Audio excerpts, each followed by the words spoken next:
भगवान शिव की ये आनंदमय शिव महापुराण की कथा को श्रवण कर रहे हैं। कथा के मुख्य यजमान श्री केदारेश्वर सेवा समिति मेरठ, मुख्य यजमान श्री संदीप गोयल जी, श्रीमती रश्मि गोयल जी, श्री आशीष बंसल जी, श्रीमती पूनम बंसल जी, संरक्षक डॉक्टर ब्रजभूषण जयप्रकाश जी अग्रवाल, डॉक्टर राम कुमार जी गुप्ता, अध्यक्ष कृष्ण कुमार गुप्ता, महामंत्री आशीष जी बंसल, ऋषि जी अग्रवाल, राजेश जी, सुमित जी, अनिल जी, विपिन सिंघल, सुमित सिंघल, राहुल जी, अर्ची सिंघल, आशीष प्रताप सिंह, पवन बंसल, बबीता जी बंसल। एक बार सभी यजमान परिवार के लिए जोरदार ताली बजाकर स्वागत, वंदन, अभिनंदन।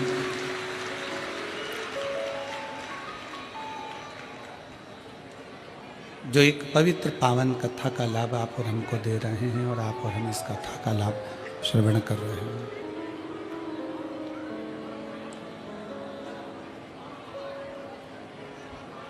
समुद्र के अंदर बहुत सारे रत्न होते हैं, माणिक होते हैं, मोती होते हैं, आभूषण होते हैं। बस उस आभूषण को, उस मोती को, उस माणिक को निकालने वाला कोई चाहिए।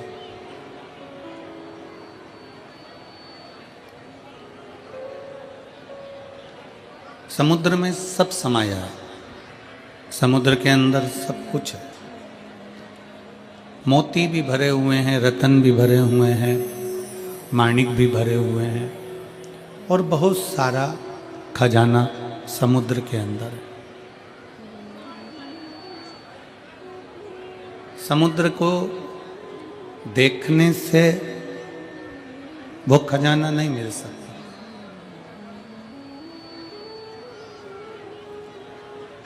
समुद्र के तट पर घूमने से भी वो खजाना नहीं मिलेगा।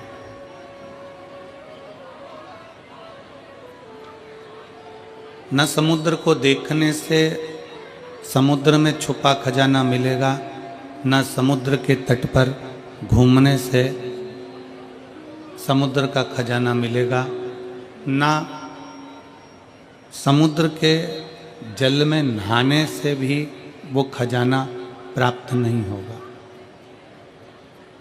समुद्र के जल में नौका से विहार करने पर भी वो खजाना प्राप्त नहीं होगा। पर शिव महापुराण की कथा कहती है, भगवान शंकर का चरित्र कहता है, शिव तत्व कहता है, शंकर भगवान की पवित्र कथा कहती है कि वो खजाना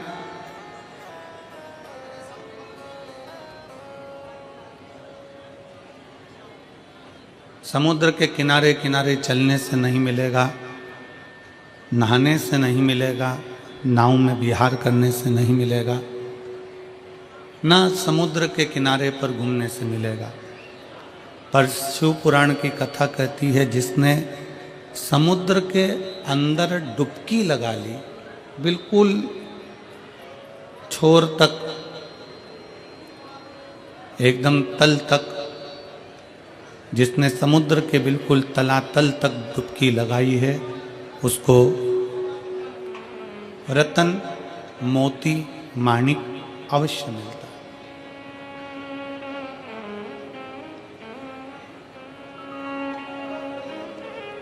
उसको मोती जरूर मिलेगा, रतन जरूर मिलेगा, माणिक जरूर मिलेगा, जो नीचे गया है।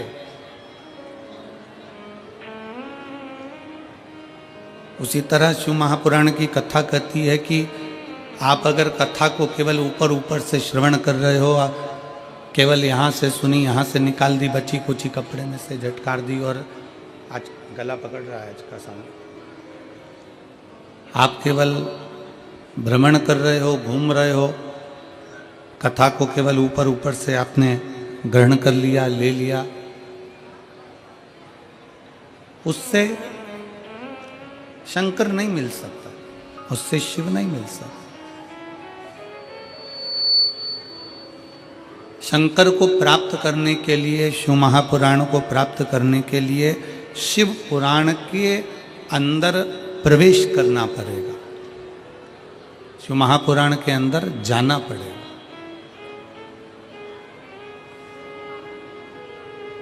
थोड़ा बैठकर उसको समझना पड़ेगा।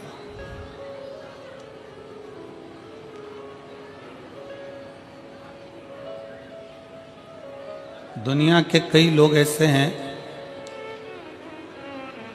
जिनको आज भी समझ में नहीं आता कि आखिर ये शिव महापुराण में शंकर के शिवलिंग में ऐसा क्या है कि शिवलिंग पर एक लोटा जल चढ़ाया जाए, बेलपत्र चढ़ाई जाए और वो औषधि का काम कर देती है।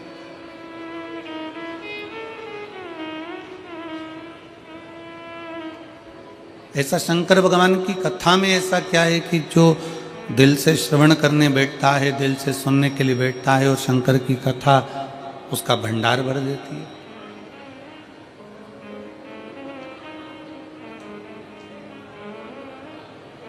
कई लोग इस पे विचार करने में लगे रहते हैं कि ऐसा शिव महापुराण में आखिर है क्या, शंकर भगवान की कथा में आखिर ऐसा है क्या।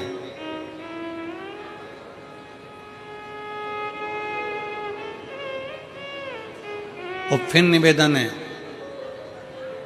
कहानी कथा उसकी होती है जो संसार में है ही नहीं।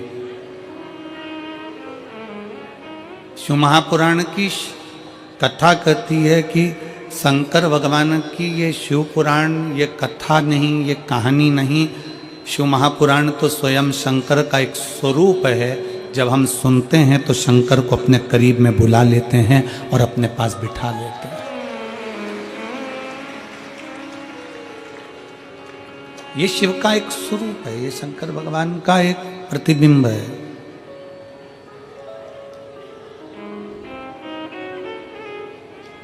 आप कथा सुनने के लिए नहीं आए हो, आप जितने भी कथा के पंडाल में बैठे हुए हो, भगवान शंकर की कथा को श्रवण करने के लिए बैठे हुए हो, जितने भी भगवान शंकर की पवित्र कथा का तत्व ग्रहण करने के लिए बैठे हो, आस्था चैनल के माध्यम से भी जितने भी शिव भक्त कथा को श्रवण कर रहे हैं, फेसबुक यूट्यूब के माध्यम से आप पूरम कथा को सुन रहे हैं, तो ये मानकर चलना कि आप कथा सुनने के लिए नहीं बैठे हो, क्योंकि कथा उसकी होती जो यहाँ से गया हो।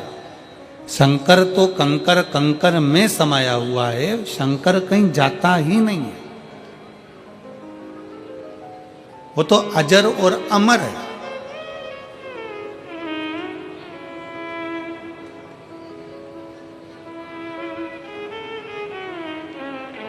बस उसको पुकारना आना चाहिए, उसको बुलाना आना चाहिए। आप जितने दिल से, जितने हृदय से, जितने भाव से शंकर भगवान को पुकारोगे, जितने दिल से आप शंकर को आमंत्रित करोगे, उतने दिल से शिव आपके करीब होगा।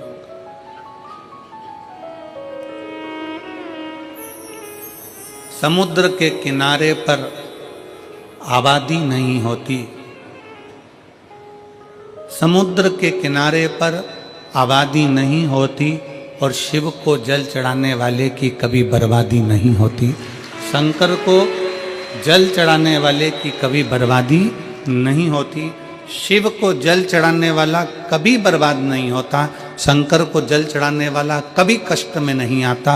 अगर दिल से शंकर को रिझा रहा है, दिल से शिव की स्तुति कर रहा है, दिल से भगवान शंकर को मना रहा है, तो वो कभी बर्बाद नहीं हो सकता।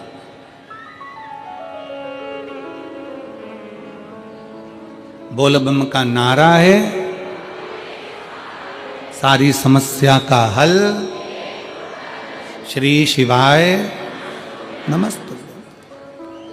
शिव को जल चढ़ाने वाला कभी बर्बाद नहीं होता।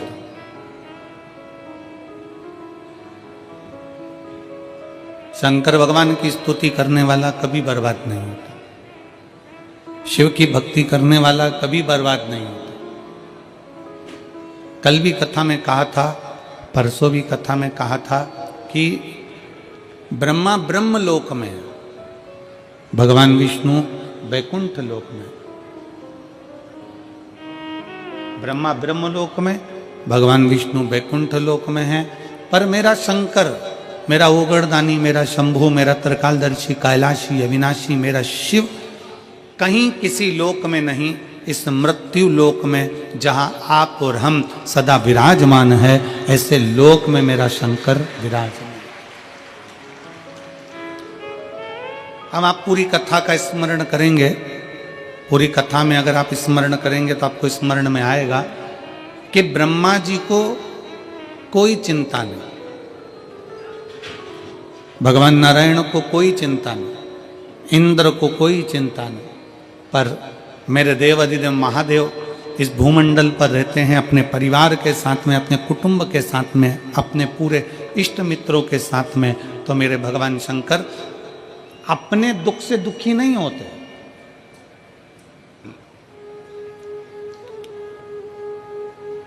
मेरे शिव कभी अपने दुख से दुखी नहीं है। मेरे शंकर अपने भक्त के दुख को देखकर दुखी हो जाते हैं।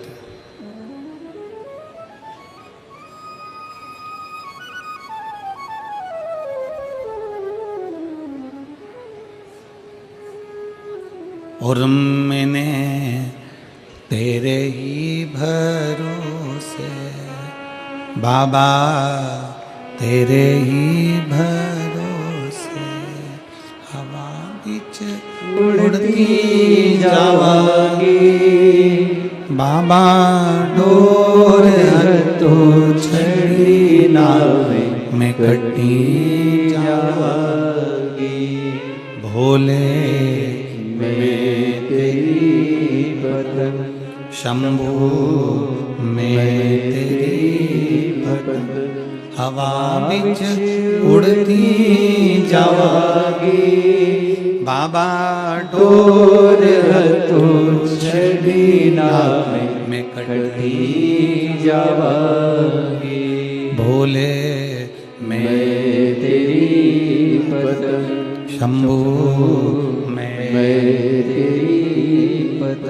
शिव कथा कर रही है, भगवान शंकर की शरणागति कर रही है, शिव महापुराण की कथा करती है, भगवान शंकर का चरित्र कहता है, शिव कथा कर रही है, भगवान शंकर का पवित्र कथा वर्णन कर रही है। शिव खुद के दुख से दुखी नहीं है, शंकर भगवान स्वयं के दुख से दुखी नहीं।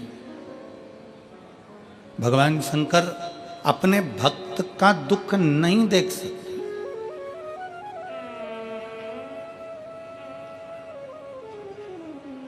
आप जब एक लोटा जल लेकर भगवान शंकर के मंदिर में जब जाते हो ना, शिव जी को जल चढ़ाने के लिए जब पहुंचते हो, शंकर भगवान को जब जल चढ़ाने के लिए आप पहुंचते हो, शिव को जल चढ़ाने के लिए जब आप जाते हो, आपका हाथ, आपके घर का जल और आपका कलश, लोटा,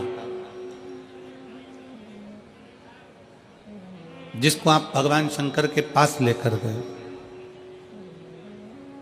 जिसको आप शिव जी के नजदीक लेकर गए,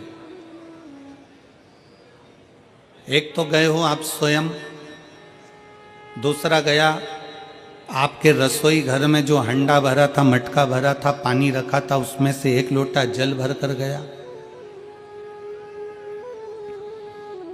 तीसरा एक तांबे का लोटा, आपके घर का एक पात्र शिव जी के दरवाजे पर गया।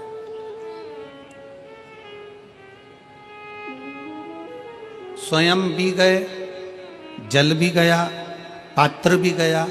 शिव महापुराण की कथा कहती है, आपका चेहरे की दशा, हाथ जो जल चढ़ा रहा है उसका कंपन, जो पात्र आया है उसकी दशा, और आपने जो अपने घर का मटके का, हंडे का, बाल्टी का एक लोटा जल शंकर को जो चढ़ाया, वो जल से भगवान शंकर समझ जाते हैं कि तुम्हारे घर की दशा क्या है और तू क्या मांगने आया है और तुझे देना क्या है।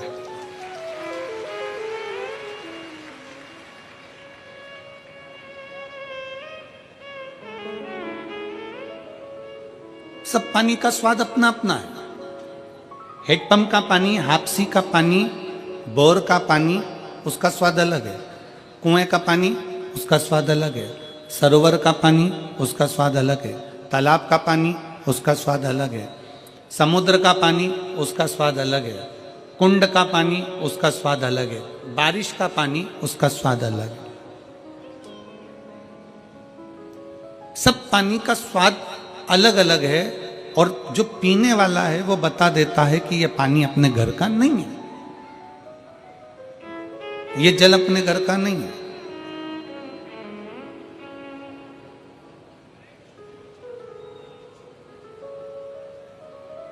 नयन का जल भी बता देता है कि ये दुख का जल है कि खुशी का जल है।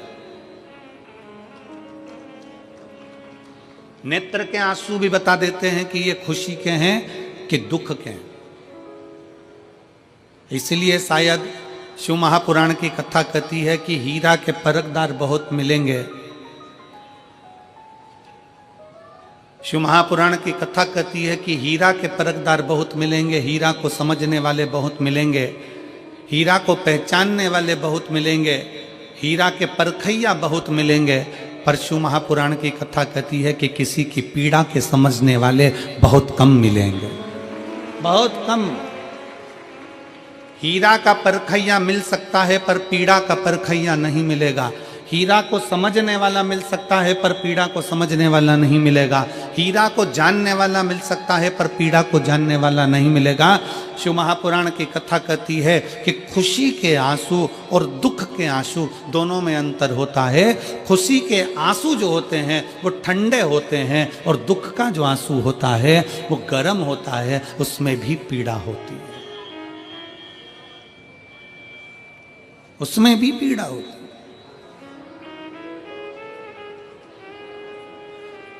उसमें भी दर्द होता है, उन अश्रुओं में भी दुख होता है। और हम आप सबसे निवेदन करें, बहुत मेरठ की भूमि तो बहुत तेजवान भूमि है। मेरठ की धरा तो बहुत ऊर्जावान धरा है।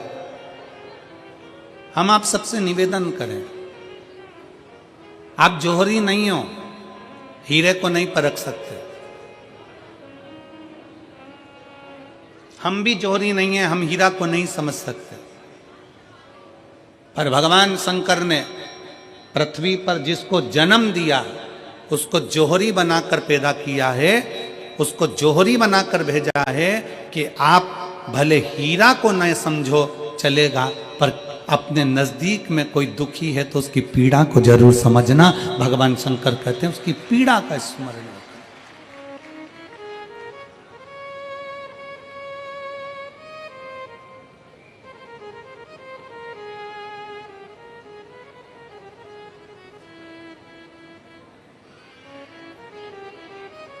हीरा को समझो ना समझो पर पीड़ा को जरूर समझिए,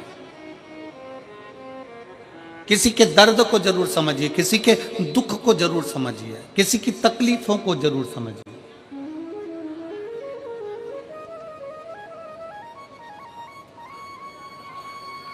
शिव पुराण कर रही है,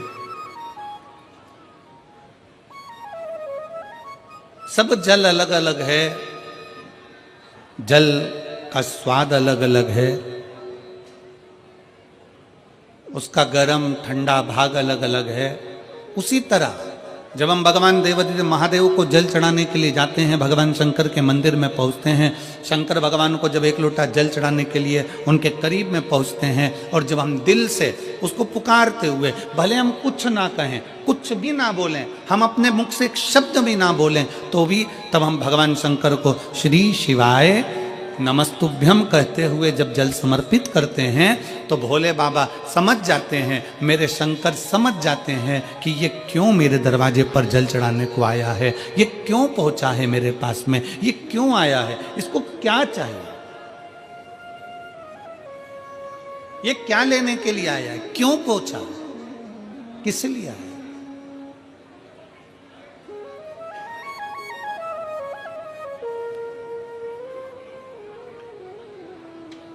शंकर उस दशा को जान जाते हैं कि इसको क्या चाहिए, क्या लेने के लिए आया।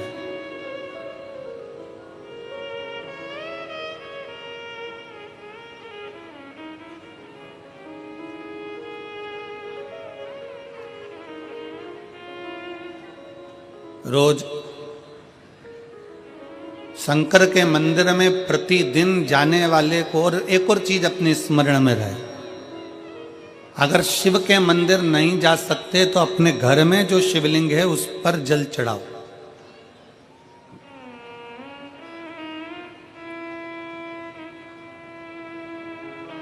और यदि आप अपने शंकर के घर में शिवलिंग पर भी जल नहीं चढ़ा पा रहे हो तो किसी बेलपत्री का वृक्ष हो, उस वृक्ष के नीचे भी जल चढ़ाओ।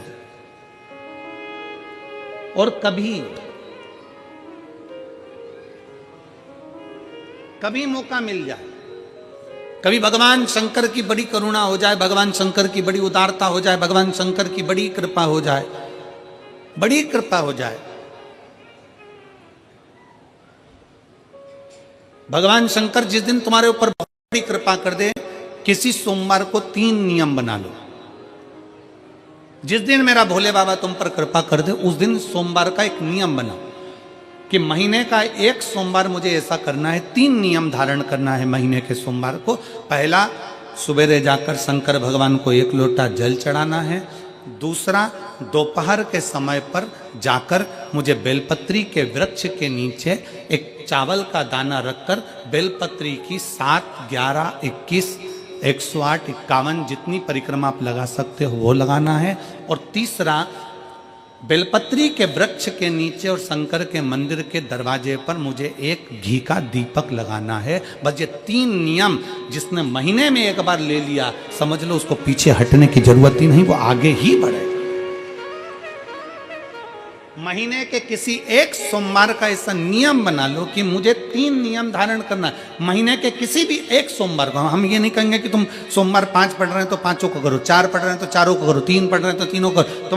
तुम तो महीने का एक सोमवार का नियम बना। और मेरी जीजियों से, मेरी बेटियों से जो विदेश में रह रही हैं, जो कहीं बाहर रह रही हैं, कहीं बड़े शहर में रह रही हैं, जो रोज मंदिर नहीं जा सकते, हर किसी महीने के एक सोमवार को भी ये नियम निर्धारण कर सकते, तो उनसे कहेंगे कि 3 महीने में एक सोमवार का नियम बना लो। 3 महीने में नहीं बना सकते तो 6 महीने में एक सोमवार का नियम बना लो। और 6 महीने में नहीं बना सकते तो 1 साल में एक सोमवार का ऐसा नियम बना लो कि मैं साल का एक सोमवार ऐसा रहूंगी कि सुबह सोमवार के दिन मंदिर में जाकर जल चढ़ाऊंगी, दोपहर में जाकर बाबा को एक अक्षत का दाना रखकर, अक्षत का मतलब है कि बाबा मेरी दिनों दिन उन्नति करना। बेलपत्री के वृक्ष के नीचे जो अक्षत रखा जाता है वो उन्नति के लिए रखा जाता है। शंकर के शिवलिंग पर जो अक्षत रखा जाता है वो रोग मुक्ति के लिए रखा जाता है। अशोक सुंदरी पर जो अक्षत रखा जाता है वो संतान प्राप्ति के लिए रखा जाता है। षडानंद कार्तिकेय की ओर जो अक्षत रखा जाता है वह हमारे बच्चों की सुख समृद्धि के लिए रखा जाता है।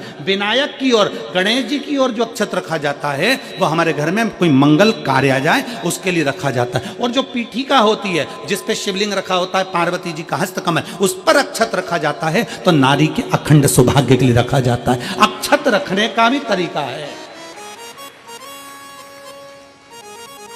एक चावल का दाना कहाँ रखा जाता है, क्यों रखा जाता है, कैसे रखा। अब कई लोग कहते हैं गुरुजी ये शिव महापुराण में आप ये नियम बताते हो, तरीका बताते हो। हम तो उनसे कहेंगे डॉक्टर के पास जाओगे तो डॉक्टर भी गोली लिखकर ये नहीं कह देगा कि ये सारी गोली एक साथ खा जाए।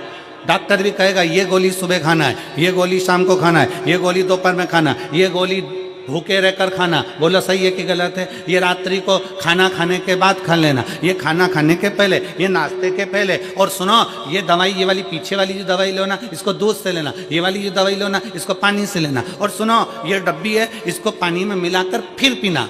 दवाई लेने का भी तरीका है, उसी तरह शिव महापुराण में एक एक अक्षत का भी तरीका है और एक एक बेलपत्री का भी तरीका है। अब मान लो कई लोग कहते हैं गुरुजी आप ये तरीका बताते हो शिव पुराण के माध्यम से, कई लोगों के मन में संशय जागता है, तो अगर हम एक साथ चावल चढ़ा दे तो उसका क्या तरीका है? तो हमारा निवेदन है डॉक्टर जो दवाई ले एक ही बार में निपटा जाए, एक ही बार में खा ले। दवाई एक बार में पूरी खा गए असर नहीं करेगी, इसमें डॉक्टर का कोई दोष नहीं है, उसने तो बताया था ऐसे लेना ऐसे लेना। और तुमने मैं डॉक्टर साहब ने पूछा दवाई पूरी ली, शाम की दवाई भूल गई थी, सवेरे की दवाई भूल गई थी, ये दवाई भूल गई थी। डॉक्टर कहेगा हमने तो नियम बताया तब तुमने नहीं खाई, तो असर कहाँ से करेगी? तुम असर कब करती है? जब हम पूजन के तरीके को जान जाएं, जब हम अर्चना के तरीके को जाएं। आप साल भर का एक सोमवार निकाल लो, 6 महीने का एक सोमवार निकाल लो, 3 महीने का एक सोमवार निकाल लो, महीने का एक सोमवार निकाल लो, अपने से दिल में बन जाए तो एक सोमवार ऐसा निकालो जिसके 3 नियम धारण हो। पहला, उसी सोमवार जिसको कर रहे हो उस दिन सुबह जल चढ़ाना। दूसरे, दोपहर के समय पर जाकर बेलपत्री के वृक्ष के नीचे एक चावल का दाना रखना और परिक्रमा बेलपत्र की जितनी तुमसे बन जाए, जितनी तुम्हारे शरीर की कैपेसिटी हो, जितना तुम्हारा शरीर चलते बन जाए। हम तो ये भी नहीं कहते कि तुम भूखे रहकर भगवान का भजन करो, हम कभी नहीं कहते। हम तो यहां तक कहते हैं, हमारे पुष्टि मार्ग में यहां तक कहा गया कि वल्लभ कुल की एकादशी करो, भले बकरी जैसे चरो पर एकादशी करो। हम तो यहाँ तक कहते हैं कि बहुत समय से कल मेरी एकादशी है, एकादशी है, एकादशी है, एकादशी है, पूरे घर को हिलाकर रख दिया, एकादशी है, एकादशी, एकादशी है। बहू टेंशन में, बेटा डिप्रेशन में, पति पपीता ला ला के, सेव फल ला ला के, मूंगफली का दाना ला ला के, काजू कतली ला ला के, सेव फल ला ला के, और सारा सामान साबूदाना और खिचड़ी और ना चिप्स ना जाने क्या क्या ला ला के, बेचारा पति एकादशी आती है वो 9वीं से चिंता में पड़ जाता है।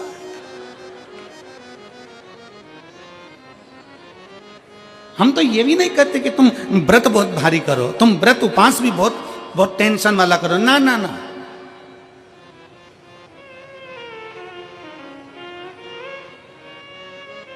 अपने को व्रत उपास भी इतना बहुत बहुत भूखे रह रहे हो, बहुत प्यासे रह रहे हो, और मालूम पड़े कि भगवान हमें मिलेगा, भगवान हमें मिलेगा। भगवान कहता है कि देख भाई, मैं भी भूखा नहीं रहता, तू भी भूखा मत रहे, मैं भी चकाचक रहता हूँ, तू भी चकाचक रहे, मैं भी अपने। और भगवान शंकर तो ये भी कहते हैं कि अपना परिवार भी मत छोड़ो, मेरे पास में पार्वती भी, एक ही देवता है जो विद फैमिली मंदिर में बैठता है। शंकर जी हैं तो पार्वती जी है, तो गणेश जी हैं, तो कार्तिकेय जी हैं, तो नंदी है, सब मंदिर के अंदर चाहिए। शंकर भगवान अपने पूरे परिवार के साथ। शंकर जी तो ये कहते हैं अकेले तुम क्यों रहते हो?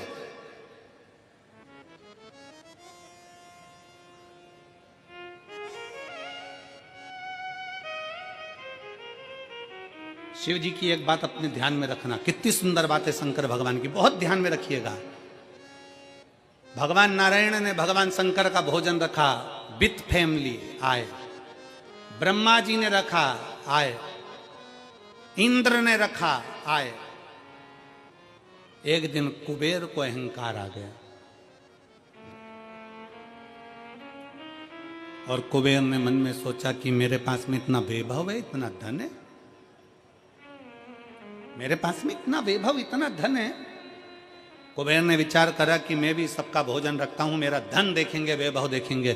सबको बुलाया, सबको।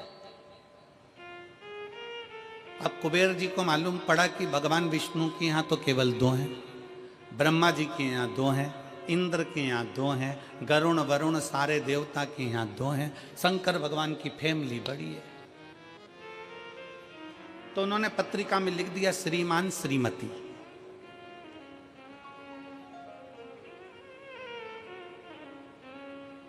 केवल 2। सबके यहां मेरा भोले बाबा गया, मेरे शंकर गए, पर कुबेर के यहां पर जब पत्रिका देने के लिए कुबेर शंकर जी के यहाँ गए, शंकर जी ने पत्रिका को देखा तो उसमें लिखा था कि शंकर पार्वती पधारे, श्रीमान श्रीमती आए।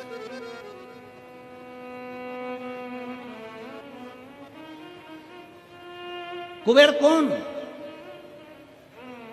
एक चोर शंकर जी के मंदिर में चोरी करने के लिए गया। अंधेरा बहुत था, शरीर का कपड़ा उतारकर त्रिशूल में लपेटकर आग लगाकर उजाला कर देख रहा था। शिवरात्रि का दिन था, शंकर जी खुश हो गए और शिव जी ने वर दे दिया, तूने आज शिवरात्रि के दिन मेरे मंदिर में प्रकाश करा है, मैं तुझे कुबेर का राज्य देता हूं। कुबेर नीचे बैठेगा और तू कुबेर के सिंहासन पर बैठेगा।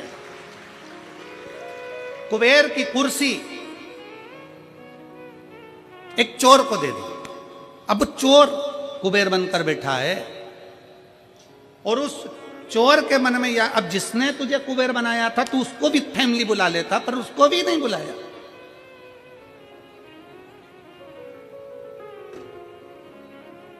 नहीं बुलाया। और पत्रिका देने के लिए कुबेर के पास कुबेर पहुंचे शंकर जी के पास। भोलेनाथ जी ने जो पत्रिका देखी, पत्रिका देखते से शंकर जी ने कह दिया, देखो कुबेर, हम तो किसी आयोजन में जाते नहीं हैं, 2 जनी का भोजन है, हमारे घर में 2 बेटे हैं। हमारा बड़ा बेटा कार्तिक 1 जनी का ही भोजन करता है और हमारा दूसरा बेटा गणेश 2 जनी का करता है, तो हम गणेश को भेज देंगे, हिसाब बराबर। कुबेर को लगा कि गणेश इतना छोटा सा वो क्या खाएगा। शंकर भगवान बोले, वो तो बाद में पता चल जाएगा, तू जा। अब कुबेर ने निमंत्रण रखा, 33 कोटि देवताओं के लिए भोजन तैयार करवाया, मंगवाया, भोजन बनवाया। और इतने में सबसे पहले गणेश जी पहुंच गए। कुबेर की पत्नी दौड़कर आई, दरवाजे पर गणेश आए, शंकर जी के पुत्र। कुबेर ने कहा आने का समय तो 6 बजे था, ये तो 4 बजे ही आ गए। पूछ के आओ इतनी जल्दी क्यों आ गए। गणेश जी से पूछा तुम इतनी जल्दी क्यों आ गए, तो कहा पिताजी ने कहा कि पहली पंगत में निपटाया।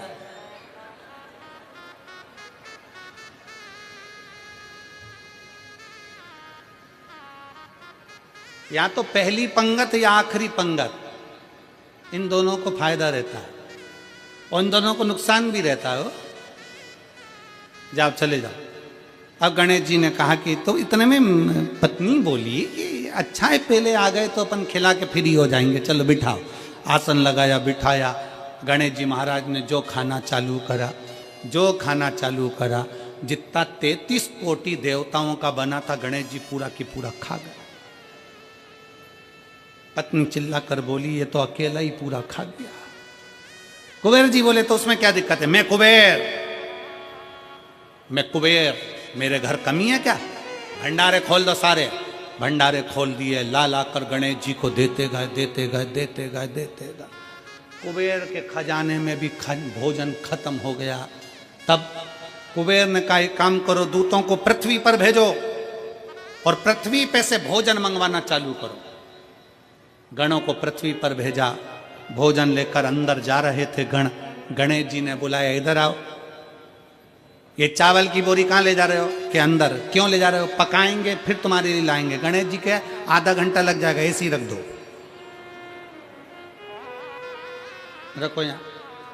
सारी बोरियां वहीं रखवा ली, दाल चावल चना सब सूखा की सूखा निपटा गए। आन दो। कुबेर को चिंता लग गई, पत्नी आंखों से रोने लगी, इतने सारे देवता आएंगे क्या खाएंगे? कुछ भी नहीं बचा, नीचे भी नहीं बचा। देव ऋषि नारद आ गए, कुबेर से पूछा क्या बात है कुबेर? कुबेर कहने लगे कि मैंने भोजन सबका बनाया था, गणेश अकेले खा गए, उठ भी नहीं रहे, हमने 4 बार पानी पहुंचा दिया। हमने कहा पानी पी लो, तो गणेश जी कह रहे थे आधा भोजन होगा तब पीऊंगा। मतलब अभी आधा भी नहीं हुआ है। नहीं।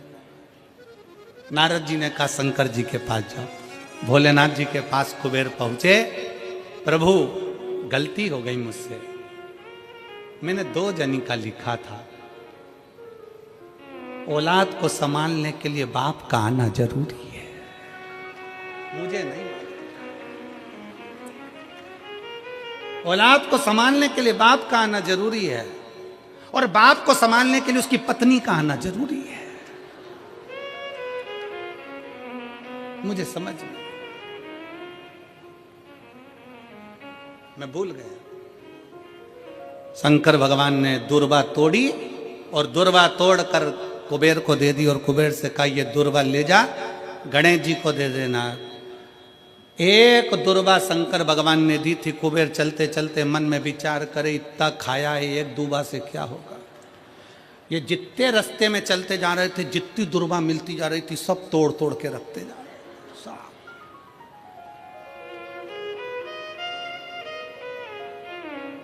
सारी दुर्वा लेकर गणेश जी को दे दी, तुम्हारे पिताजी ने भेजी है।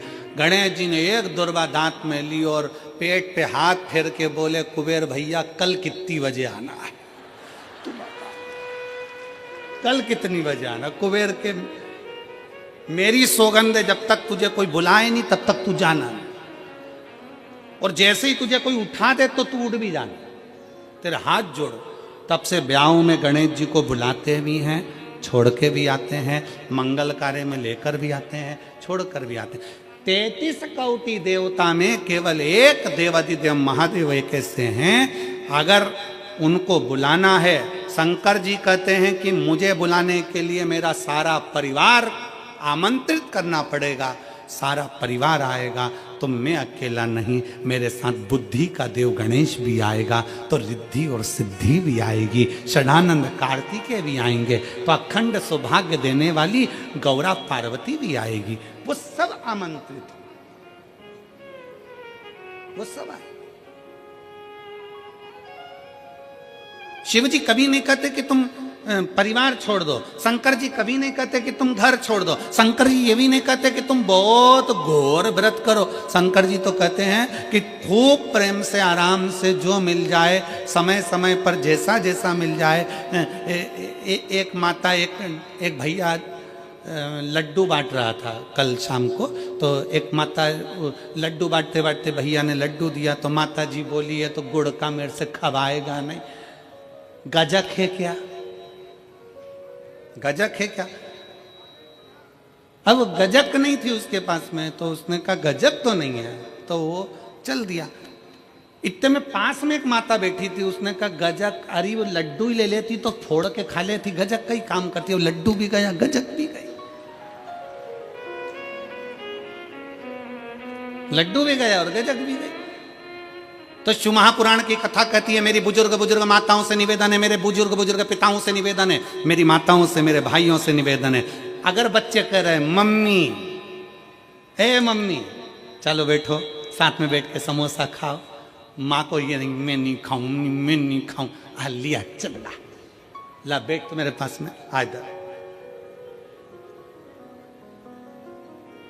बुजुर्गों को भी समय की अवधि का ध्यान रखते हुए थोड़े बच्चों जैसे ढलना पड़ेगा। बुजुर्ग को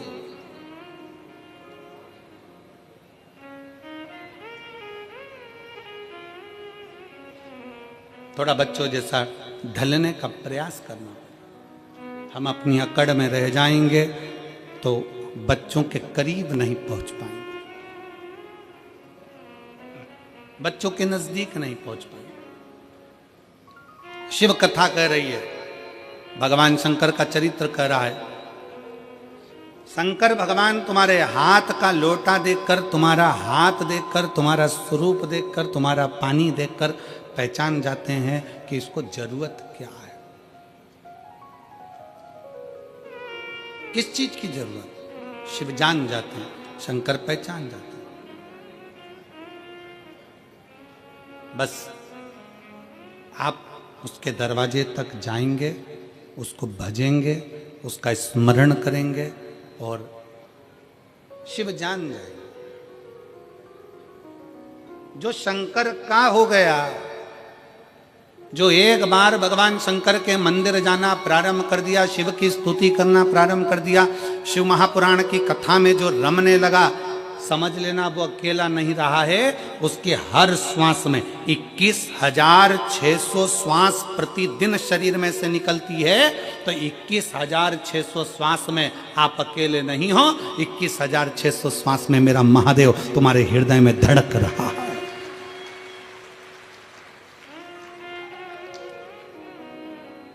वो एक लाइन स्मरण में आती है ना,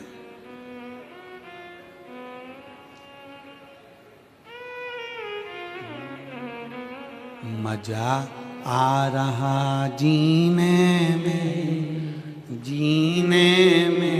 महादेव धड़क रहा सीने में। मजा आ रहा जीने में, महादेव धड़क रहा सीने में। भगवान शंकर तुम्हारी श्वासों में 21,600 श्वास में निकल रहा, अंदर जा रहा, फिर निकल रहा, फिर अंदर जा। श्वास है तो शिव है, शिव है तो श्वास है। जिस दिन शिव शरीर से निकल गया उस दिन शरीर नहीं रहेगा, केवल शव बन जाए, फिर शरीर नहीं है। एक पत्र है,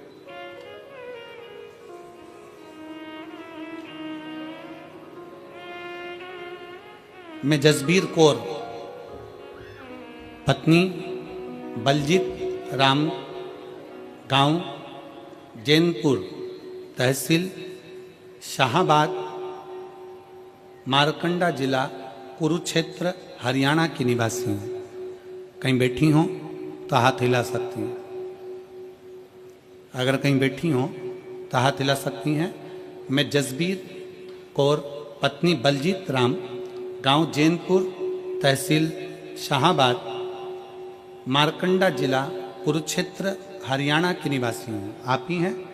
बच्चा आया है साथ में, ले आओ इसको, ले आओ, आ जाइए। मेरा मोबाइल नंबर ये है। मैं भोलेनाथ की महिमा का क्या वर्णन करूं गुरुदेव। 2008 में मेरी शादी हुई, 2008 में शादी हुई। 2010 में मेरा पहला बच्चा हुआ, जो बड़े ऑपरेशन से हुआ, लेकिन 4 महीने के बाद वो मर गया। पहला बच्चा मेरा 2010 में जन्म लेकर मर गया। दूसरा बच्चा मेरा 2012 में हुआ, वो भी बड़े ऑपरेशन से हुआ, और डिलीवरी के 1 घंटे बाद वो भी मर गया। तीसरा बच्चा मेरा 2015 में जन्मा, और 2015 में ऑपरेशन होने के बाद डिलीवरी के समय पर वो बच्चा मर गया। 3 ऑपरेशन हो चुके थे, डॉक्टरों ने और बच्चा करने के लिए मना कर दिया था, क्योंकि सभी बच्चे बड़े ऑपरेशन से हुए थे। तीनों बच्चों के फेफड़ों में पानी था, कहीं ना कहीं तकलीफ थी, वो मर गए। 2022 में अचानक से आपकी कथा सुनने लगी, और कथा सुनते सुनते मन में उम्मीद जागी कि भोलेनाथ सबकी झोली भरता है तो हमारी भी भरेगा। मैंने भी बाबा को जल चढ़ाना शुरू किया, पशुपति व्रत रखे, मंदिर में झाड़ू और पोछा लगाना शुरू किया। इसके बाद मेरा गर्भ ठहरा, और मेरे भटिंडा की 1 दिन तथा रेवाड़ी की 5 दिन की कथा पंडाल में बैठकर सुनी। गर्भ के रहते हुए मैं पंडाल में पहुंची और बाबा से प्रार्थना करती कि अब ये बच्चा मेरा जीवित रहे, इसको कुछ ना हो। बाबा को बोल कर आती, बाबा का चढ़ा जल पीती। 1 जुलाई 2024 के दिन सोमवार था, और 16 साल के बाद हमारे घर में एक बच्चे ने जन्म लिया, पुत्र ने। 16 साल के बाद एक बेटे ने जन्म लिया।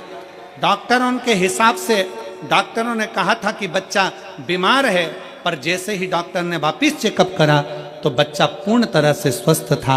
आज मेरे बाबा ने मुझे पुत्र दिया, और वो भी पूर्ण तरह से स्वस्थ दिया। मैं बाबा को यहाँ प्रणाम करने के लिए आया। गुरुदेव, मैंने अपने लड़के का नाम शिवाय रखा है, क्योंकि शंकर का दिया हुआ है। एक लाइन अच्छी लिखी है, आप और हम गुनगुनाते हैं कि भर दिया भंडार का शिवाले, कर दिया माला काशी वाले ने। जो जैसी भावना लाया वो वैसा सारी फल पाया। जो जैसी भावना लाया वो वैसा ही फल पाया। नहीं खाली उसे लौटाया वो मन ही मन हर्षाया। कर दिया माला माल काशी वाले ने। लुटा दिया भंडार काशी वाले ने। 16 साल के बाद बाबा ने मेरी गोदी में संतान दी। 16 वर्ष।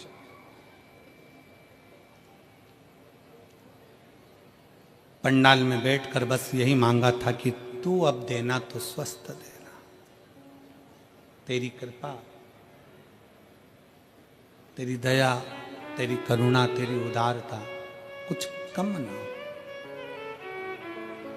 फिर निवेदन है मेरी मेरठ की जीनियों, मेरे मेरठ के जीजाओं, मेरी बेटियों, बेटाओं, माताओं, मेरे भाई बहन, ये कथा आज तो तीसरा दिन है, 4 दिन की और बची है। कथा जब पूरी हो जाएगी ना, जो कथा के पंडाल तक नहीं पहुंचे ना, वो बाद में पछताएंगे, सोचेंगे अपने नजदीक में तिजोरी खुली थी और हम हीरे बटोर नहीं पाए और खाली खाली हम बटोर नहीं पाए, हम खाली की खाली रहे। आ जाओ।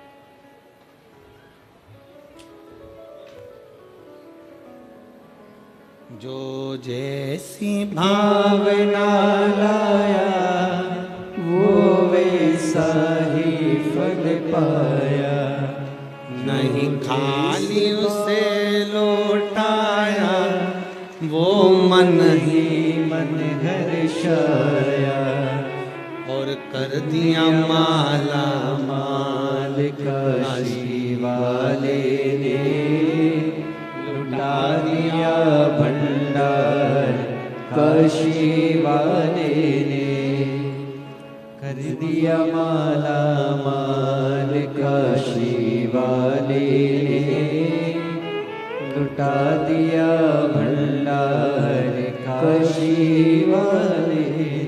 आप जिस भाव से, जिस विश्वास के साथ, जिस भरोसे के साथ, जिस दृढ़ता के साथ, जिस श्रद्धा के साथ शिव कथा को सुनते हो,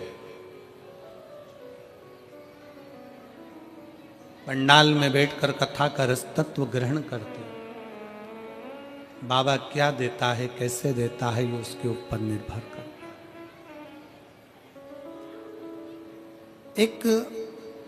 कई लोग ऐसे मिलेंगे संसार में जो आपसे कहेंगे कि क्या करना शंकर के मंदिर जाकर, क्या करूं।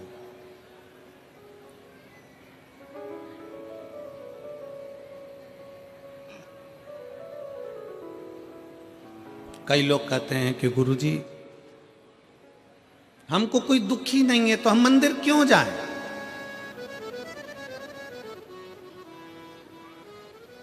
मंदिर क्यों जाया जाए, क्या करेंगे मंदिर जाकर। शिव महापुराण की कथा कहती है आप कितने भी करोड़पति हो, धनपति हो, वैभवपति हो, सत्तापति हो, पर एक बात याद रखना कि तुम्हारा धन, तुम्हारी वैभव, तुम्हारी सत्ता, तुम्हारा पैसा, तुम्हारी दौलत जिस दिन कहीं हॉस्पिटल में पड़े होगे, सारी दौलत तुम्हारी लॉकर में रहेगी, घर पर रहेगी, उस जगह पर केवल तुमने जो शंकर भगवान को 1 लोटा जल चढ़ाया है वो जल तुम्हारा कल बदलेगा, वो बदलेगा।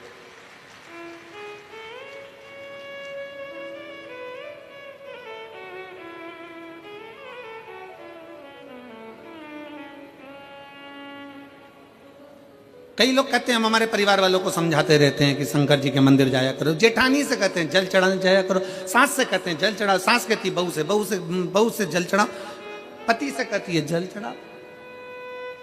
भाई नायक और नालायक, इन दोनों में बड़ा अंतर है। कौन कौन? जम के बोलो जरा, जम के आवाज नहीं आई हमको। पहले नंबर पर नायक, दूसरे नंबर पर नालायक। नायक हमेशा दुश्मनों से लड़ता है और नालायक हमेशा अपनों से ही लड़ता है। नायक हमेशा दुश्मनों से लड़ेगा और नालायक अपनों से लड़ेगा।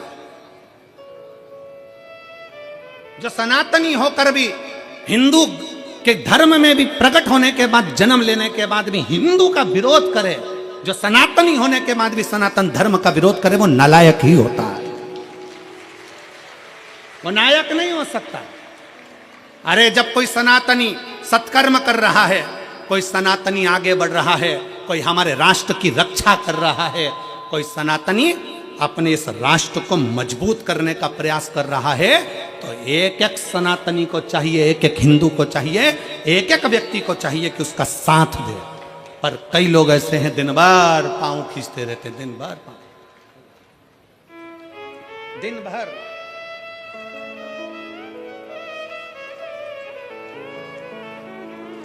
हमारे बीच में संत शिरोमणि पधारे हैं, एक बार जोरदार ताली बजाकर।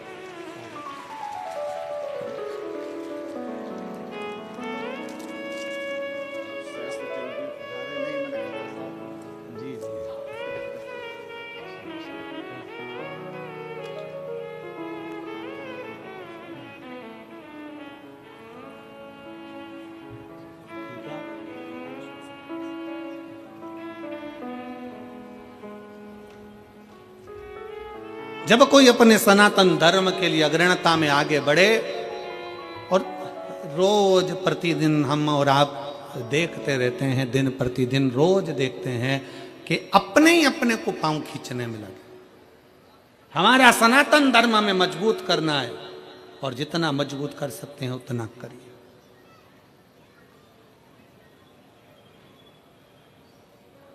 आज सबसे बड़ी परेशानी कहां खड़ी होती है? जब हम अपनों से लड़ रहे होते हैं, अपनों से हम उनको समझा रहे होते हैं कि अरे मजबूत होइए, पर जरा सा लोभ, जरा सा धन का लोभ, जरा सी सत्ता का लोभ, जरा सा वैभव का लोभ, जरा सा वोट का लोभ हमें हमारे सनातन धर्म से दूर कर देता है और दूसरे धर्म अच्छे लगते हैं और सनातन धर्म बेकार लगने लगता है। जरा सा लोभ व्यक्ति को अपना धर्म बुरा लगने लगता है और दूसरे धर्म श्रेष्ठ लगते। शिव तत्व कह रहा है, भगवान शंकर की कथा कर रही है, अपने भीतर के भाव को प्रकट करिए, शंकर के मंदिर जाना प्रारंभ करिए, शिव की स्तुति करना प्रारंभ करिए, शंकर को एक लोटा जल चढ़ाना प्रारंभ करिए। और जिस दिन आप शिव की स्तुति में लगोगे, शंकर का भजन करने में लगोगे, शंकर का नाम उच्चारण करने में लगोगे, तुम अकेले नहीं, 21,600 श्वास जो तुम्हारे शरीर से निकल रही है, इस 21,600 श्वास में भगवान शंकर तुम्हारे हर श्वास में, मेरा शिव तुम्हारे साथ में होगा, प्रत्येक श्वास में।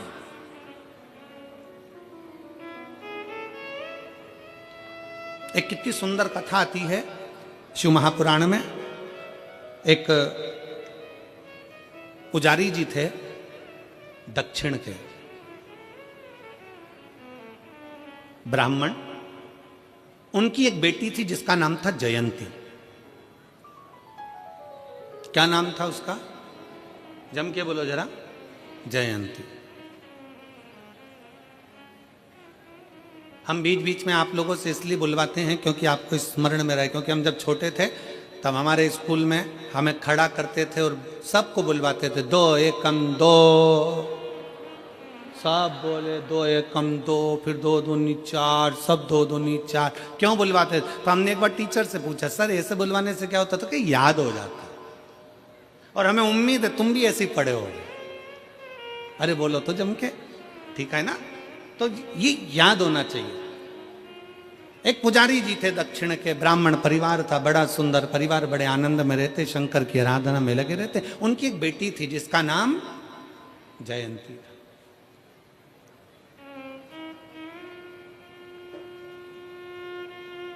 पिताजी मंदिर में सेवा करते, शिव मंदिर में, शंकर जी के मंदिर में आरती, पूजन, अर्चना, आराधना सब करते, सब करते।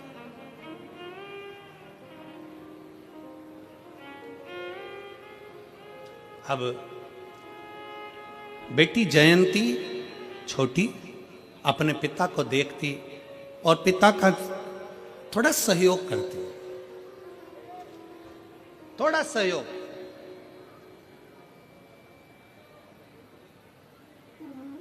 और बहुत मैं जगत की सारी बेटियों से कहना चाहता हूं, जगत के सारे बेटाओं से कहना चाहता हूं,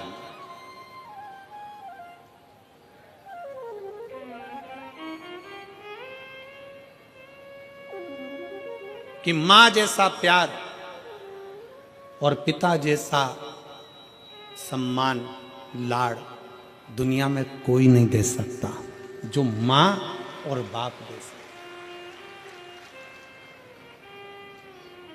जो माता और पिता दे सकते हैं वो दुनिया में कोई नहीं दे सकता।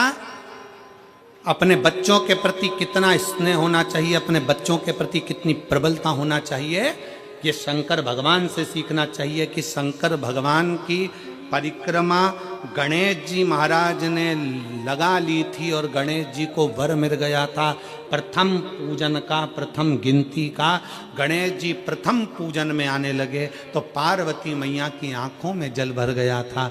आपने एक बेटे को इतना सम्मान दे दिया। मेरा दूसरा बेटा कार्तिक है, वो तो मोर पर बैठकर पूरी पृथ्वी की परिक्रमा करने गया है। गणेश जी ने बुद्धि से तुम्हारी परिक्रमा करी, वो शरीर से लगाने गया है और तुमने पूरा की पूरा वर, तुमने पूरा की पूरा आशीर्वाद गणेश जी को दे दिया प्रथम गिनती में आने का।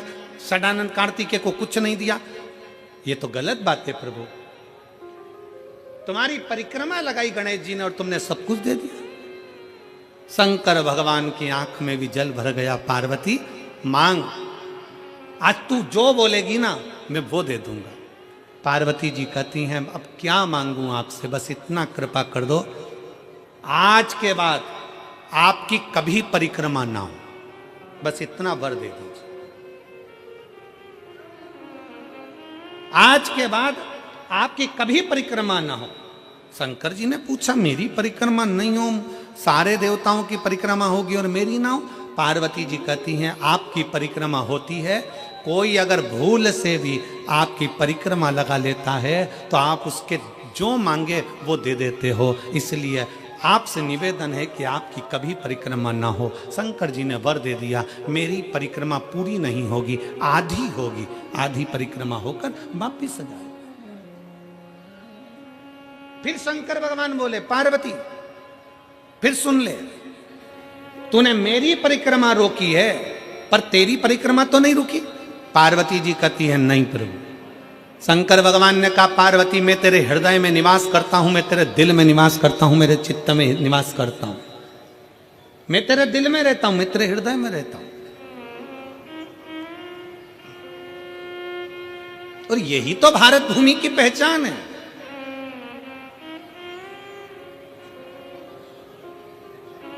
यही भारत भूमि की पहचान है।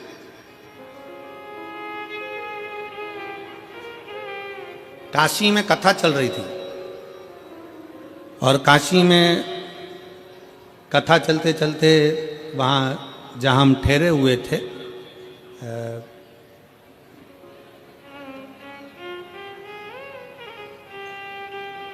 उस स्थान पर कोई चौथे दिन मिलने के लिए आए और वो लड़के थे, युवान बेटाओं ने एक प्रश्न किया, गुरुजी क्या भगवान को जन्म लेने के लिए केवल भारत की भूमि ही मिली? राम जी जन्मे तो भारत की भूमि पर, कृष्ण जन्मे तो भारत की भूमि पर, दत्त प्रगटे तो भारत की भूमि पर, परशुराम भगवान प्रगटे तो भारत की भूमि पर। क्या सारे देवताओं को जन्म लेने के लिए भारत की भूमि मिली? पूरा विश्व पड़ा था, कोई अमेरिका, हालैंड, चीन, कहीं पर भी एक भी भगवान पैदा नहीं हुए, कोई भगवान नहीं जन्मा। गौतम बुद्ध भी जन्मे तो भारत की भूमि पर, महावीर भी जन्मे तो भारत की भूमि पर, रामकृष्ण परमहंस, संत, साधु, सन्यासी, तपस्वी, साधक सब जन्मे तो भारत की भूमि पर। क्या दूसरे देश में, अमेरिका में, रूस में, यहां वहां क्या भगवान जन्म नहीं ले सकता था? हमने कहा भारत की भूमि में और विदेश में बहुत अंतर है। विदेश में लोग दिमाग से प्यार करते हैं और भारत में लोग दिल से प्यार करते हैं। ये भारत की जो भूमि है, ये भारत की जो धरा है, ये भारत की जो भूमि है, यहां जन्म लेने वाला एक एक बच्चा बच्चा अपने दिल से स्नेह करता है। हम हमारी मौसी को, हमारी चाची को, हमारी काकी को, हमारी परिवार को अपना मानते हैं। अपना, मेरे मामा, मेरी मौसी, मेरी काकी, मेरी बुआ, इनको हम अपना मानकर चलते, अपना मानकर चलते हैं। स्नेह बहुत मिला है। कहा महाराज जी, एक पुजारी की बेटी जयंती, और जयंती अपने पिता का हाथ बटा रही है। ये संस्कार घर के हैं, ये संस्कार घर के होना भी चाहिए। स्नेह बस वो सहयोग प्रदान करे, स्नेह बस। और ऐसा नहीं, अगर आप लोग सेवा कर रहे हैं, शिव महापुराण में कहीं ना कहीं सेवा में लगे हुए, बिठा रहे हैं, उठा रहे हैं, कहीं खिला रहे हैं, पिला रहे हैं, पानी, नाश्ता, भोजन, चाय, कुछ ना कुछ दे रहे हो, सेवा में लगे हो, तो कुछ ना कुछ तो भगवान देगा। एक पत्र है, देखिए,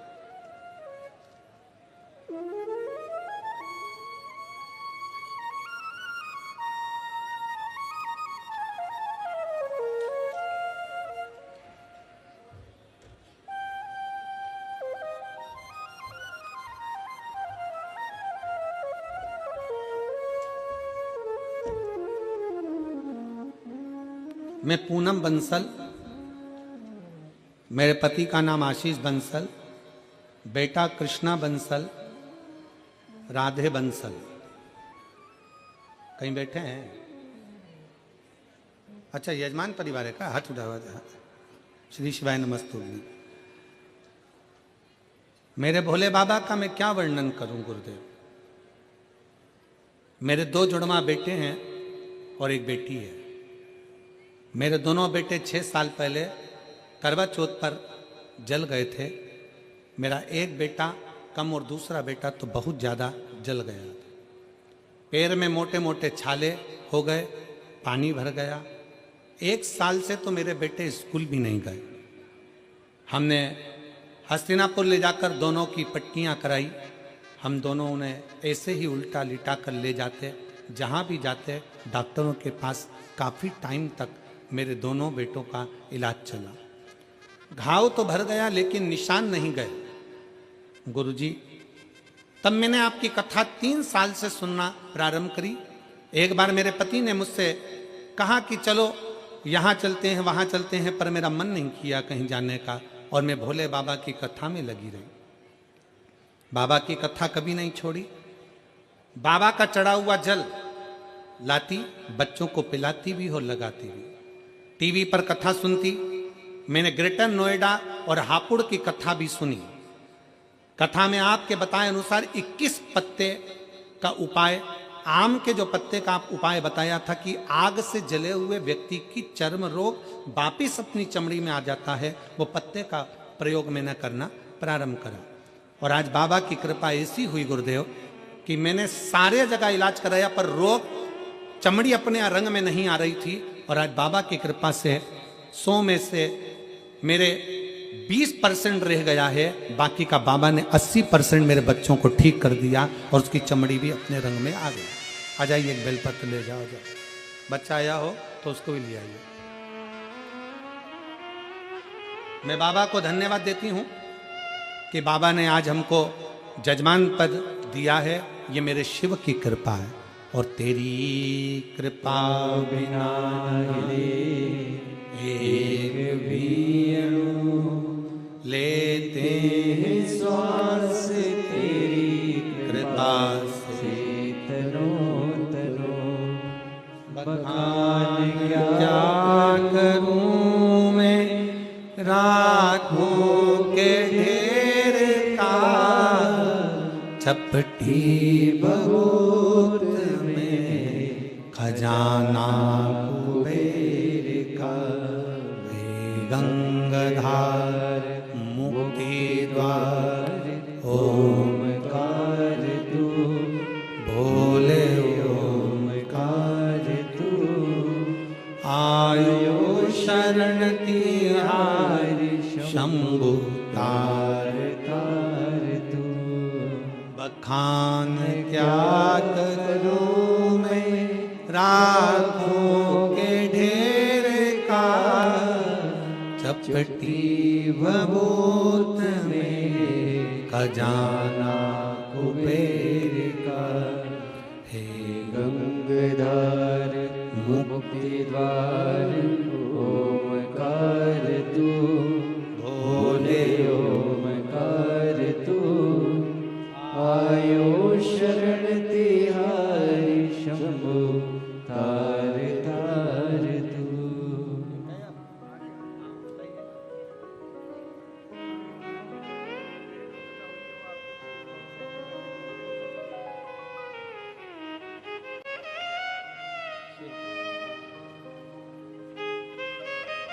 एक शिव की भक्ति, एक शिव की उदारता क्या ना दे। एक पत्र और है, बड़ा सुंदर है, देखिए। मेरा नाम सरला देवी है, मेरा फोन नंबर ये है। मैं गाजियाबाद की निवासी हूं, कहीं बैठी हो तो हाथ हिला सकती हैं।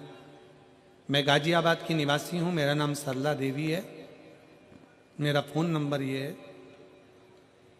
मैं शिव महापुराण की कथा सन 2022 से सुन रही हूं, नोएडा सेक्टर 11 में, और दूसरी कथा हमने 2022 अगस्त में मैनपुरी में 7 दिन की कथा पंडाल में रहकर सुनी। तीसरी कथा हमने मथुरा कोसी में सुनी। गुरुजी, मैं गरीब घर से हूं, मेरे पास घर नहीं था।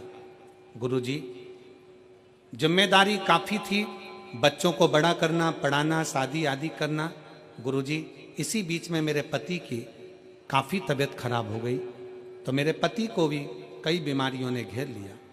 इस वक्त उनको शुगर बीपी के पेशेंट हैं, 2 ऑपरेशन उनके हो गए हैं। गुरुजी, मुझे 20 से 21 साल हो गए थे किराए के मकान में रहते रहते।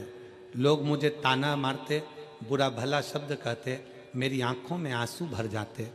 गुरुजी, जब से मैंने आपकी कथा सुनी, सुबह उठकर रोज मंदिर में झाड़ू लगाती, पोछा करती, रोज पूजन करती, वहां से रोज बेलपत्री और जल लाती, औषधि के रूप में अपने पति को दे देती। गुरुदेव, 29/11/2024 अक्टूबर को मेरे शंभू ने, गौरी शंकर ने मेरे ऊपर कृपा कर दी। जो मैंने पंडाल में बैठकर मांगा था, जो मैंने पंडाल में बैठकर मांगा था कि 21 साल से किराए के मकान में रह रही हूं, आज मेरे भोले बाबा ने मुझे खुद के मकान में ले जाकर बिठा दिया है।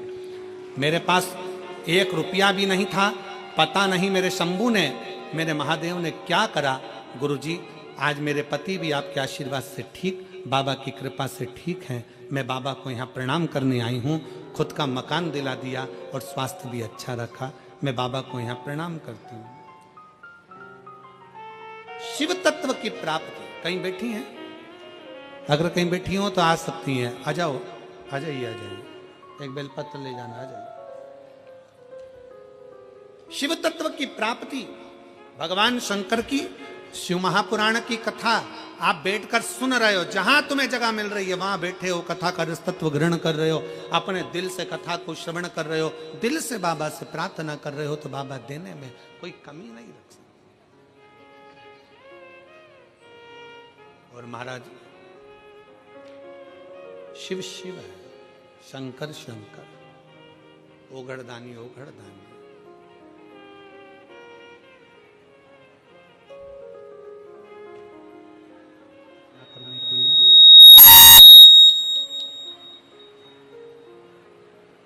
जहां भी जगह मिले वहां बैठकर बाबा से अपने मन की बात बड़े भावों के साथ दिल से विनय करिए। सब साथ में बोलेंगे, दिल से बाबा को पुकारेंगे।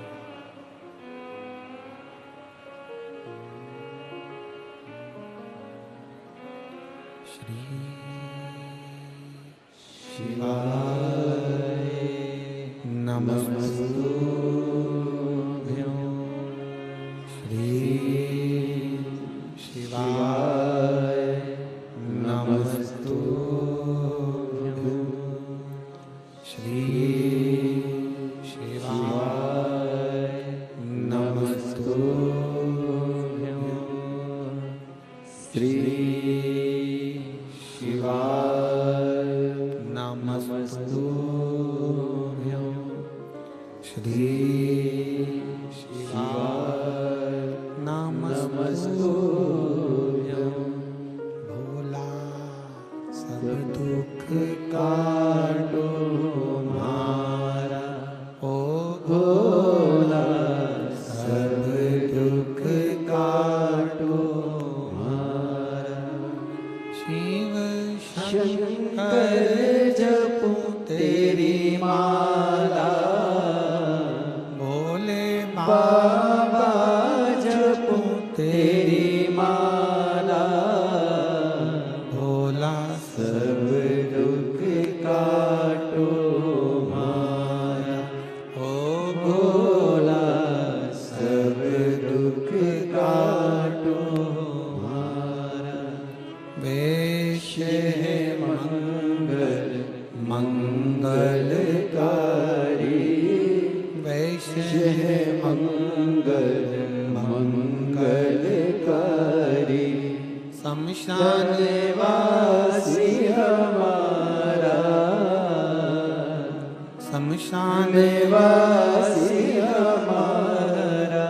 ओ भोला सब दुख काटो हमारा, ओ भोला सब दुख काटो हमारा।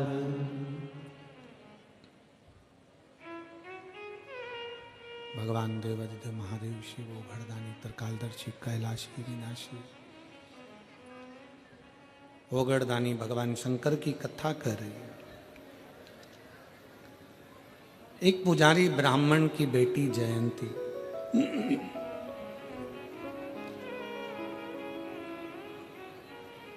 पिता मंदिर में सेवा कर रहे हैं। प्रेशर बढ़ाओ, प्रेशर नहीं आ रहा। पिता मंदिर में सेवा कर रहे हैं। शंकर भगवान की सेवा में लीन है। बेटी पिता का थोड़ा सा हाथ बटा, अब छोटी सी बच्ची है, छोटी सी।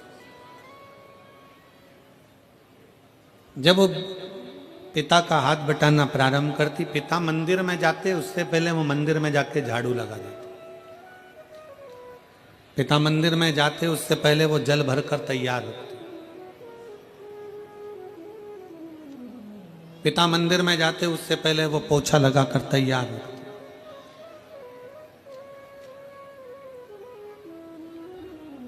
और कल कथा में कहा था, बाबा के दरवाजे की नौकरी साधारण नहीं है। शंकर के मंदिर में झाड़ू पोछा लगाना साधारण नहीं है। और शिव महापुराण में किसी शिव भक्त का मुंह झूठा कराना साधारण बात नहीं है। ये साधारण नहीं है।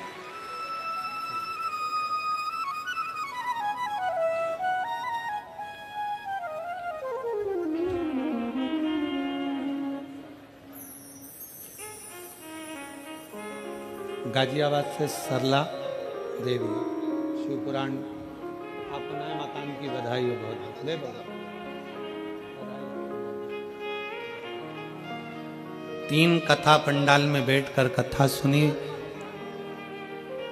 दीदी कह रही हम बहुत परेशान थे, 21 साल से किराए के मकान में थे और बाबा की कृपा से आज खुद के मकान में विराजमान है। ये शिव कृपा। देवता देते हैं पल्ला झाड़ कर और महादेव देता है छप्पर फाड़ कर। थोड़ा समय लग सकता है पर देने में बाबा कमी नहीं रखता। शिव मंदिर में लगाई झाड़ू, शंकर के मंदिर में करी गई सेवा, और शंकर के शिव महापुराण में आए हुए भक्तों की सेवा का फल खाली नहीं जाता।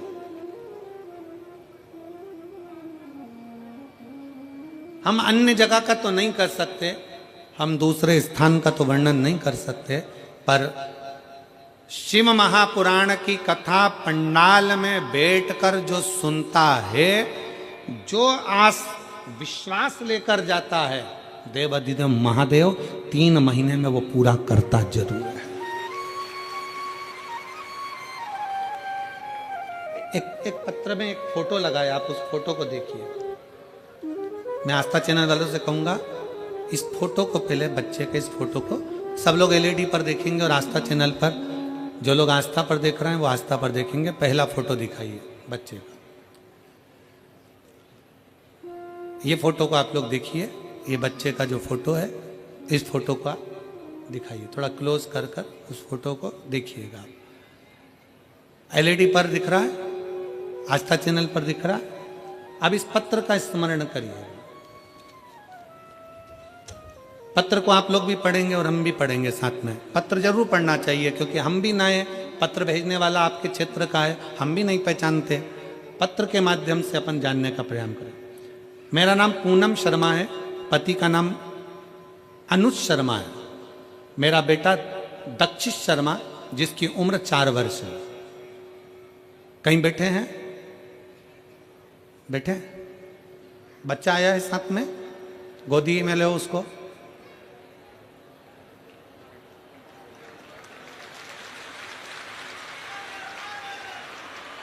अब ले आओ इसको, ले आइए। पंडाल में बैठकर कथा सुनने का क्या फल होता है, एक लोटे जल का बेलपत्री खाने का क्या फल होता है, मैं आपको बताना चाहती हूँ। जून 2024 में मेरे बेटे के शरीर पर अचानक से सूजन आ गई। हम डॉक्टर के पास जब बच्चे को लेकर गए तो डॉक्टर ने सारे टेस्ट कराए, और जब टेस्ट की रिपोर्ट आई तो उसमें बच्चे को थायराइड बताया। इतने छोटे बच्चे की थायराइड कैसे हो सकता है, बहुत दुख हुआ। फिर हमने 12.5 mg की गोली देना शुरू कर दी। 2 महीने निकले पर बच्चे की सूजन में आराम नहीं हुआ। हमने डॉक्टर से दोबारा पूछा कि आराम नहीं लग रहा है बच्चे को। डॉक्टर ने 25 mg की गोली दे दी। हमने फिर 25 mg की गोली देना शुरू कर दी। बच्चे की हालत अब इतनी खराब हो गई कि मेरे बेटे से ना खड़ा होते बने, ना चलते बने, ना बैठते बने, बस बेड पर पड़ा रहता था। और सूजन भी बहुत बढ़ गई उसकी। हम उसको फिर दूसरे डॉक्टर के पास लेकर गए, तो वहाँ जाने के बाद उसके दोबारा सारे टेस्ट हुए। जब उन टेस्ट की रिपोर्ट आई तो उसमें मेरे बेटे की सारी किडनियाँ खराब बता दी। बेटे की किडनियाँ खराब बता दी। किडनी खराब होने की बात सुनकर हमारे घर में जैसे दुखों का पहाड़ टूट गया। हमने डॉक्टर से पूछा कि क्या इतने छोटे से बच्चे की किडनी खराब हो सकती है? तो डॉक्टर ने कहा, हमसे बोला कि आपके बच्चे को थायराइड की वजह से सूजन नहीं है, बल्कि इसकी किडनियां खराब हो चुकी हैं। बजाय फिर हमने अपने बच्चे का इलाज शुरू किया। हम फिर मंदिर जाते, मंदिर की साफ सफाई करते, बाबा को 1 लोटा जल चढ़ाते, वही जल अपने बच्चे को देते और शिवजी पर चढ़ी एक बेलपत्र बाबा से औषधि के रूप में मांगकर बच्चे को खिला देते। आपकी कथा 5 अक्टूबर 2024 को हापुड़ में हुई। वहां हम अपने बच्चे को गोदी में डालकर लेकर गए, क्योंकि वो चल नहीं पाता था सूजन के कारण। हापुड़ की कथा जैसे शुरू हुई, मेरा बेटा वहां लेकर गए तो वहां हापुड़ की पंडाल में सो गया। बेटा सोया और कथा विराम होने तक वो सोता ही रहा। जब कथा चल रही थी, मैंने बाबा से बस यही मांगा कि हे बाबा, बच्चा आपने मुझे दिया है और अब इसकी बीमारी भी आपको ही ठीक करना है। बाबा, मैंने सुना है पंडाल में बैठकर कथा सुनने वाले की झोली भरते हो, आपको ही सारा दुख काटना है। गुरुजी, जब मेरा बेटा जगा तो मानो ऐसा हुआ भोले बाबा ने मेरे बेटे के सारे दुख काट दिए हों। उसने जागते ही कहा, माँ मुझे खाना खाना है। मांगा, हमसे खाना मांगा, बोला खाने के लिए बोला और मैंने उसको खाने के लिए दिया। सोने पर बाबा ने ना जाने क्या कर दिया, आज मेरा बेटा पूर्ण तरह से ठीक हो गया। हम उसको वापिस डॉक्टर के पास जांच कराने के लिए लेकर गए और डॉक्टर भी आश्चर्य में पड़ गया कि उसके सारी किडनियों ने काम करना चालू कर दिया और उसका शरीर ठीक हो गया। अब मैं बेटे का दूसरा फोटो लगा रही हूँ जिसमें मेरा बेटा ठीक हो गया, जिसको मैं यहाँ प्रणाम करने के लिए लेकर आई हूँ। उस बेटे का फोटो है। किडनियों काम नहीं कर रही थी, किडनियों ने काम करना बंद कर दिया था और आखिरी में बाबा के आश्रित होकर उसके सहारे, कथा के पंडाल में शिव पुराण की कथा है। हम फिर निवेदन करेंगे, किस भाव से और क्यों मेरे बाबा आपको यहाँ बुलाए हैं वो तो वो ही जान सकता है, और क्या आपको देगा ये 3 महीने में मेरा बाबा ही जान सकता है, कोई नहीं पहचान सकता। और खाली ना जाता कोई दर से तुम्हारे, खाली ना जाता कोई दर से तुम्हारे, मैं भी खड़ी हूँ नंदी बाहें पसारे, अपने हृदय से लगा लो, गिरा जा रहा हूँ, उठा लो, भूले अपने दर से अब तो ना टालो, गिरी जा रही हूँ, उठा लो। हम उसके आश्रित होकर, हम उसके सहारे, हम उसके आश्रित होकर उसके सहारे पर जाएं। क्यों ना सुने वो हमारी? वो हमारा शंकर हो, घरदानी, त्रिकालदर्शी, कैलाशी, अविनाशी शिव है।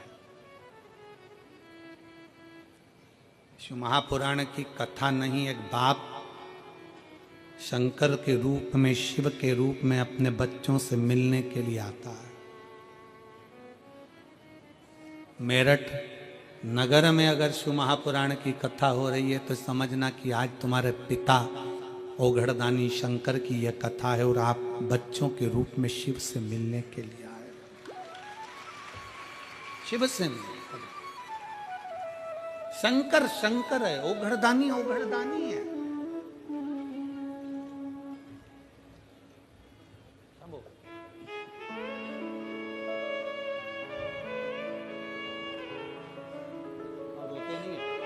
आँख के आंसू पोछो, रोना नहीं, रोना बंद कर। बाबा ने अच्छा कर दिया ना, रोते नहीं, बाबा की प्रार्थना कर।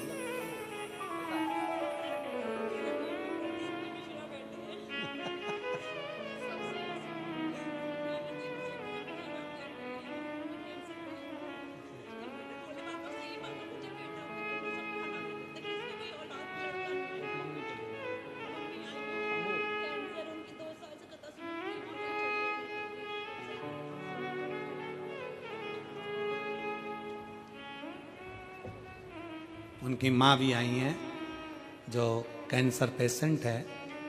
डॉक्टर ने कीमो का बोल दिया था, पर 2 साल से कथा सुन रही हैं तो डॉक्टर ने कीमो करने से भी मना कर दिया और कैंसर में आराम लगना प्रारंभ हुआ। वो भी कथा में देखी।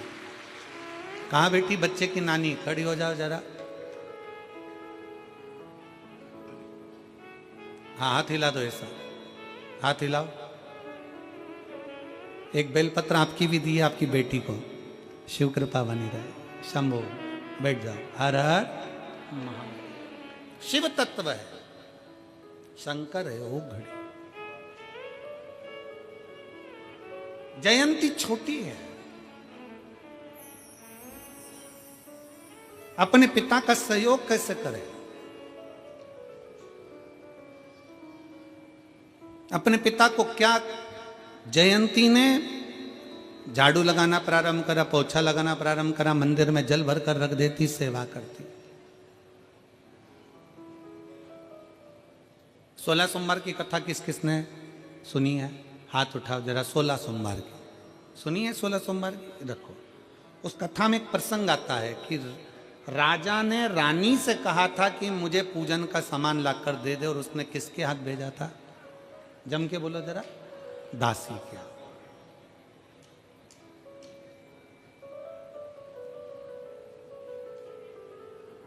कभी कभी तुम्हारी सास बहू से कह दे कि बेटा मुझे पूजन का ये सामान ला कर दे देना, मेरा बहुओं से निवेदन है 50 काम छोड़ देना, अगर शंकर की पूजन है तो पहले नंबर पर ला कर देना। डर से नहीं, भय से नहीं, ये सोच कर लाना कि आज मेरे भोले बाबा ने अपनी बेटी को अपनी पूजन के लिए याद किया, इससे बढ़कर सौभाग्य और कुछ नहीं हो सकता। डर से नहीं, भय से नहीं कि मैं अगर पूजन का सामान लाकर नहीं दूंगी तो मेरा बुरा हो जाएगा या बेकार हो जाएगा। शंकर कभी किसी का बुरा नहीं करते। शंकर किसी का कभी बुरा नहीं करते। तुम ये मत सोचना कि मैं लाकर नहीं दूंगी तो बुरा लग जाएगा। ना ना, सामान सास बुलवाई, ससुर बुलवाए, पूजन का सामान है, कोई लाने का, बेटी मेरे को शंकर जी की मैं अभिषेक कर रही हूँ, थोड़ा सा दूध रख देना, थोड़ा दूध ला देना, खुश होना। आज मेरे बाप ने, आज मेरे पिता ने, आज मेरे शंकर ने मुझे इस लायक समझा कि मैं भगवान की पूजन की तैयारी कर रही हूं। मैंने पूजन की तैयारी, मेरे शिव ने मुझे इस लायक समझा, मेरे शंकर ने मुझे इस लायक समझा कि मैं पूजन की तैयारी कर सके। और जितनी माताएं बैठी हैं और जितनी मेरी जीजियां बैठी हैं, जितने मेरे जीजा बैठे हैं, आपके घर में पूरे परिवार के लोग अगर अष्टमी नवमी पूजने के लिए आ रहे हैं, करवा चौथ की पूजन भी आप ही के घर में हो रही है, देवी की पूजन भी आपके घर में हो रही है, सारी पूजन आपके घर में होती है, देवरानियाँ आती हैं, यहाँ रहती हैं, पूजन करती हैं, खाती हैं, पीती हैं, चली जाती हैं।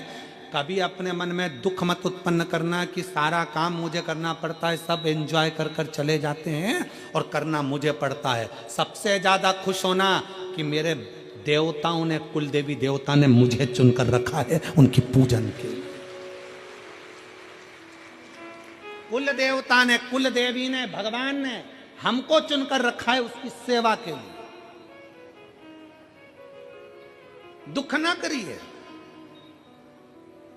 मेरी देवरानी आएगी लक्ष्मी पूजन पे, लक्ष्मी पूजन करेगी, मम्मी के सामने आगे पीछे घूमेगी, मम्मी जी करके, और चली जाएगी। मेरा जेठ आएंगे, जेठानी आएगी, वो ऐसा करेगी, चली जाएगी। अष्टमी पूजने आएंगे, सारा फैलारा मेरे घर में, सारा काम मेरे घर में, सब कुछ मेरे घर में, और वो तो खाएंगे पिएंगे और चले जाएंगे, काम मुझे करना पड़ेगा। ना ना, भगवान से प्रार्थना करना कि तूने मुझे इस लायक बना कर रखा कि सब मेरे घर में आ रहे हैं और पूजन कर कर जा रहे हैं। तूने इस लायक बनाया।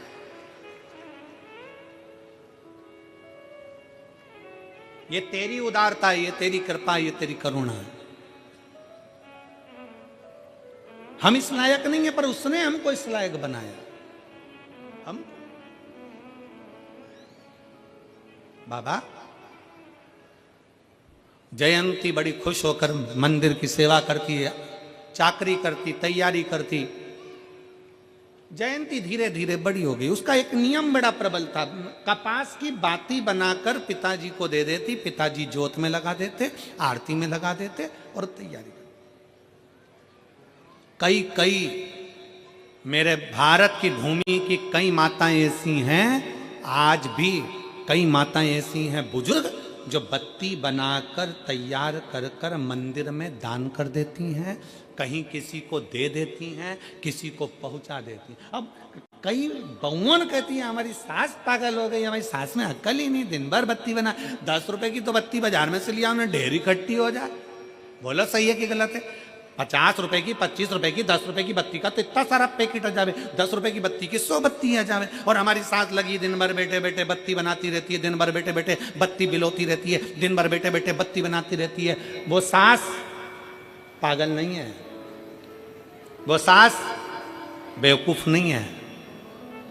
अग्नि पुराण में लिखा है, जब कोई कपास की बाती का निर्माण करता है, कपास की बाती को बनाता है, उसमें जितने कपास के रुए होते हैं एक एक एक एक, वो एक एक रुए जब जुड़ते हैं और घी में लगकर जिस देवता के सामने लगते हैं, जिसने बाती का निर्माण करा है, उसको 1000 अश्वमेध यज्ञ के बराबर फल प्राप्त हो जाता है। सास पागल नहीं है।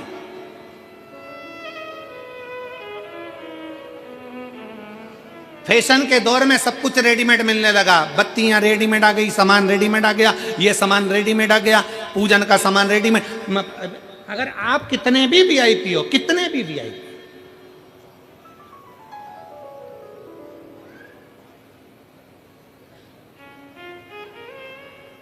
कितने भी वीआईपी हो, और हम तो कहेंगे, बेटा और बेटी दोनों से कहेंगे कि तुम कितने भी वीआईपी बनो, तुम कितने भी